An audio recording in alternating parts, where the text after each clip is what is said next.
organism is blood cockle, locally known as kerang, and the scientific name is Digilarca granosa. Next, catching technique. Divide by two methods, traditional and modern. For traditional method, the cockle are collected manually and use simple tools such as stick or rakes, while modern method use of small boats with engine-powered dredge to improve efficiency. Alright, for price detail, product type and form are divided by 3. Firstly, fresh blood cockle meat is about 15 ringgit Malaysia per kilogram. Secondly, fresh blood cockle whole, commonly priced at 15 ringgit per kilogram. And for the last one is frozen blood cockle whole, typically sold at 28 ringgit Malaysia per kilogram. Next, let's move on to the culinary application. Blood cockle is widely used in Malaysian cuisine. For example, grilled cockle, also known as kerang bakar, is very common and popular street food. There is also rendang kerang, which is a very common food in Malay cuisine. Last but not least, evaluation of sustainability. Carbon footprint. Blood cockles have a relatively low carbon footprint compared to many fish species. Some carbon emissions come from capital goods used in farming. Potential to reduce impact by improving farming material and practices. Biodiversity and habitat impact. Blood cockles inhabit sensitive intertidal mood zone linked to mangrove ecosystem. Pollution affect water quality and sediment, harming cockle survival and reproduction. Risk of bioaccumulation of pollutant poses food safety concern. Lastly, harvesting method and management. Semi-intensive farming allow control water quality and suffer yield, while harvesting without management risks overexploitation and habitat damage. Ecosystem-based management supports sustainability. Explain farming and sustainable management are very needed. The second organism is crab. General name, mangrove crab. Local name, ketam nipah. And for the scientific name is Skyla serrata. For the catching technique, there are two commonly techniques are used. The first one, crab pots, and the second one, crab nets. For the catching technique, there are two commonly techniques are used. The first one, as for the price, it is dependent on body size. The price is 30 ringgit to 60 ringgit per kilogram. And for ready to cook, the price is between 70 ringgit and 130 ringgit per kilogram. Crab is also used as a key ingredient in variety of recipes. For example, curry crab, salted egg yolk crab, and also chili crab. For carbon footprint, crab pots method results in a low carbon footprint, as this method require minimal fuel and energy, and this method also has low gear cost. Therefore, this method are widely used by small-scale fishers. For the impact on biodiversity, crab nets method is a non-selective method as it catch crabs of all ages, including the immature crabs, which are often discarded.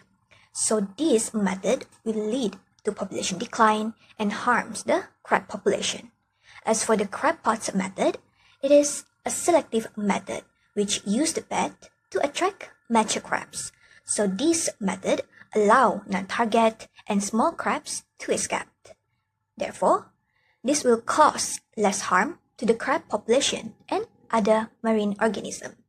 For the catching method, crab nets although has high catch number and no bait needed, but it is unsustainable due to non-selective trapping.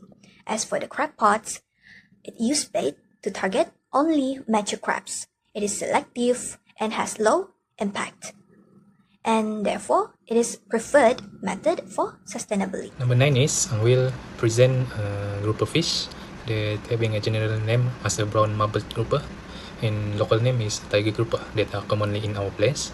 And the scientific name for this fish is Epinepilus fuscogutatus. Fish commonly catch by some techniques. The first one is traditional handline fishing or rod and steel that commonly fishermen using live or fake bait for their main source. And second one is fish traps known as a bubu that put down deep inside in the ocean. And third one is a net fishing where the fishermen using a net to catch the fish. Grouper fish usually having a market type like live fish. They will have a 80 to 150 ringgit per kilogram.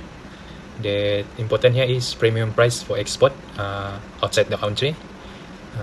Second one is fresh grouper will having a 40 to 70 ringgit, and this fresh grouper common found in wet markets. And last one is frozen, usually 25 to 50 ringgit range, and slightly cheaper, varies by size. The recipe for grouper fish, I will give a 3 here. The first one is steamed grouper in soy sauce, grouper fish curry, and masak steam asam limau, known as lime and lemongrass steam.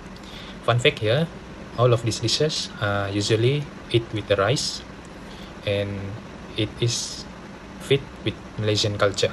For evaluation, first point is ecological sustainable, where the grouper fish in Sabah, Malaysia, or everywhere in Malaysia or in Southeast Asia, especially tiger grouper fish, of exploitation that will extend the species other endangered species. Next is socioeconomy, where grouper fish can give the society like livelihood dependence because of the market demand, where the price and value in this is crucial for the people. Also, this will affecting the grouper fish market, where oversupplying the grouper fish will break down the value. Next is biological sustainability. Since the grouper fish has a high vulnerability by having a slow growth, late maturity will take a time between 3 to 8 years, long lifespan and spawning aggregation that can easily overfish, but a slow reproduction or recovery for this fish. Next is a carbon footprint. This carbon footprint explaining causing air pollution and increasing carbon in dioxide level in the air through economic activity like vehicle and airplane movement. They're doing an export activity throughout the inside or outside country because of the economic activity for this fish. Second is blasting, where the fishermen using a blasting method to take this fish that can cause a smoke and can pollute air and increase carbon dioxide level. Moreover, it's not only a carbon dioxide level that increase, but also ruining the air, where the smoke blasting contain poison that not only for the forest but also giving a negative impact on human being. Ikan kembung, our general name is Indian mackerel, and then the scientific name is genus Rastraliger, is a local favorite Malaysia. It has a streamlined body with a silvery belly and blush green back. It grow up to 25 to 35 cms. Then this fish live in warm coastal waters, especially in Indian Ocean and Western Pacific, including Malaysia, Thailand, and Indonesia. Mainly caught using traditional method by coastal fishermen. The common technique are purse seines and gill nets, used early morning or late afternoon. Sometimes it counts as bycatch in nets meant for other fish. Instead, like Tengganu, Penang, and Kedah, small boat with gill nets are popular because they are cheap and easy to use. So this method are sustainable and widely practiced in our coastal water. The price of ikan kembung in Malaysia depends on freshness and location. In Kuching, where market like Bandar Riau, fresh ikan kembung cost around Rm10 ringgit to Rm20 ringgit per kilogram. Price change with the fishing season. Frozen ikan kembung, often import from India, is cheaper, about Rm7 ringgit to Rm15 ringgit per kilo.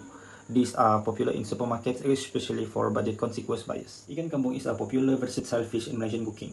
A favorite dish is ikan kembung masak sambal belacan, spicy and aromatic with a fermented shrimp paste. Another is ikan kembung goreng disalut sauce kicap, fried dish in a sweet spicy soy sauce with onions and tomatoes. For simple options, ikan kembung goreng with a garlic, chili, and a lime is a quick tasty. These dishes show how ikan kembung is loved in daily meals. In Sarawak, ikan kembung is facing serious threats due to climate change, overfishing, and habitat loss. Warmer seas and damaged coastal areas affect their breeding and reduce food source. The government has taken steps like seasonal fishing bans and marine protected areas, but to succeed, we need to strong enforcement, community support, and ongoing monitoring to protect both the fish and local livelihood. The next organism is jellyfish, known as obor. The scientific name is Cypozoa, one of the commonly consumed seafood in the region. Next, the catching technique. There are three catching techniques commonly used. First one is scoop or deep net. Second one is drift net, and the lastly is throw. Next is the price. The price is depend on the species, quality, and demand on the market. Fresh jellyfish is around 2 until 5 ringgit per kilogram. Dry or salted jellyfish around 2 until 6 USD dollar per kilogram. Jellyfish is the one important ingredient in cooking. In Sarawak, uma is the most popular food. The ingredient used to make uma is jellyfish, chili, lime, and finally mix all the ingredients in a bowl. Next, the jellyfish salad. Jellyfish salad is a food from China. The ingredients used to cook jellyfish salad are soy sauce, vinegar, sesame oil, and chili. The last one is evolution of sustainability. Reproduction. Jellyfish have a fast life cycle via benthic polyp. Each polyp can born dozens of juvenile medusae when conditions allow, causing rapid population plump. The next one is sustainability practice.